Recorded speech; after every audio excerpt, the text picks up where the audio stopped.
Welcome to ఈ video. YSR అభిమానురాలని మాట్లాడుతున్నాను.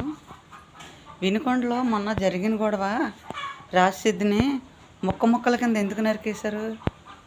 నేను టీడీపీ వాడిని, ఇంకా 5గురు ఉన్నారా? 5గురిని కూడా చంపితే కానీ నిద్రపోను. మీ పరిపాలన అదేనా? మీ టీడీపీ పరిపాలన రాక్షసి పాలన చేస్తున్నారేంటి మీరు?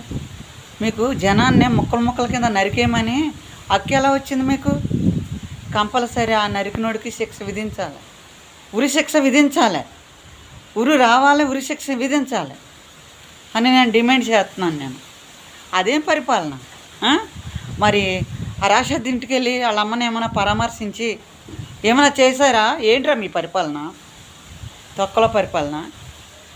అసలు మీకు అలా బుద్ధి జ్ఞానం ఏమైనా ఉందా?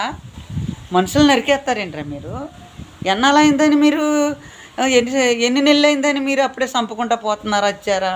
అత్యాచారాలు, పిల్లల్ని చంపేయటం, ఇవన్నీ ఏంట్రా మీ బాగోతాలు? అసలు బుద్ధి జ్ఞానం ఉందా? ఏంట్రా పరిపాలన? అసలు మీ పరిపాలన తొక్కలో పరిపాలన.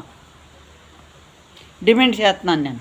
వాడిని శిక్షించాలి, వాడికి ఉరి తీయాలి వాడికి. నేను డిమాండ్ చేస్తున్నాను నేను. మమ్మల్ని కూడా చంపేయండిరా మీరు. మేము సిద్ధంగానే ఉన్నాంరా, మేము సిద్ధంగానే ఉన్నాం. నా జగన్ అన్న కూడా సిద్ధంగానే ఉన్నాడు. ఆయనతో పాటు మేము ప్రాణాలు ఇస్తాం.